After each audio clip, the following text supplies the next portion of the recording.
Prince Philip is one of the British monarchy's most controversial figures. Decidedly old school and occasionally inappropriate. Can you tell the difference between Yes, he is brusque and he can be abrupt. And yes, he sometimes says some things which are totally out of order. A stark contrast to the modern, younger royal family. But before he joined the House of Windsor, Philip's life was an epic tale of war. Several people were executed, and Prince Philip's father looked very likely to suffer the same fate. Illness and tragedy. Philip's mother was clearly falling into a state of mental decline. Abandonment. His father was living with a mistress in Monte Carlo. And heroism. Prince Philip probably saved hundreds of lives on his ship by his very, very swift action. It's a life that dashes from the war-torn Mediterranean. A royal family running for their lives, pretty much as dramatic as you can get. To the streets of Paris and the school halls of Nazi Germany. Well, he would have been exposed to all of the doctrine that was being pumped out by the Nazis at that time. How did this royal survivor come through such extraordinary times? Having such a troubled childhood, it's given the backbone to him to put up with anything. And could Philip's experiences before joining the House of Windsor explain his later life of service and devotion? There was nothing of a home life for him. There are some people who have difficult home lives who it drives to work harder and to succeed. After 50 years of experience, I find there's a great temptation to give advice.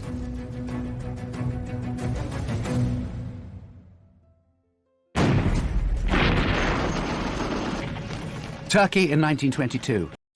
The Greek army is invading its old enemy in a brutal war. One of the army's leading figures is the Greek prince, Andrea, who has recently become father to baby Philip.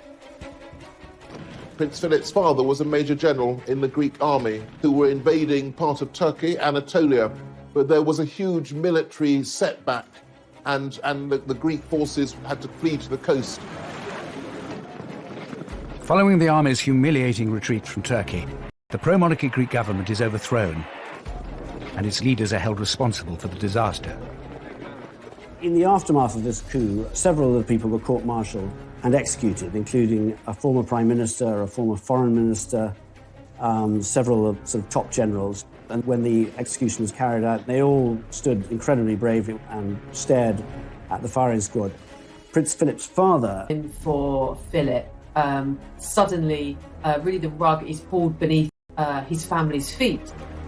Philip's father's life is only spared by the court when his cousin, the British King, George V, intervenes. Somewhat surreptitiously, I think, George V was very instrumental in organising the escape from Greece of his cousins, including Philip, a babe in arms, who was taken onto this ship. Of course, there was no cot, no crib for him, and so the sailors engineered a cot for him out of old fruit crates. It is a dramatic start in life for Prince Philip. Born Philippos Andreou in Corfu just 18 months earlier in June 1921. He was born on the dining room table, in fact, of a beautiful villa in Corfu called Mon Repos. And he was born on the dining room table because the surgeon thought that was the best place for Alice to give birth. And by all accounts, he was a very much wanted and loved young son. Philip's mother, Alice, is a princess of the German House of Battenberg, with illustrious British ancestral roots. Prince Philip's mother was Princess Alice of Battenberg, and she was born in 1885 in the presence of her great-grandmother, Queen Victoria, in Windsor Castle. Philip is the great-great-grandson of Queen Victoria. His parents have royal lineage right back through to the British royal family, but also to the Greek and Danish thrones. He was very, very well connected. And by the time he was born, his relations were on practically every throne throughout Europe. Philip's father, Prince Andrea of Greece, is the brother of the Greek king and a full-time soldier.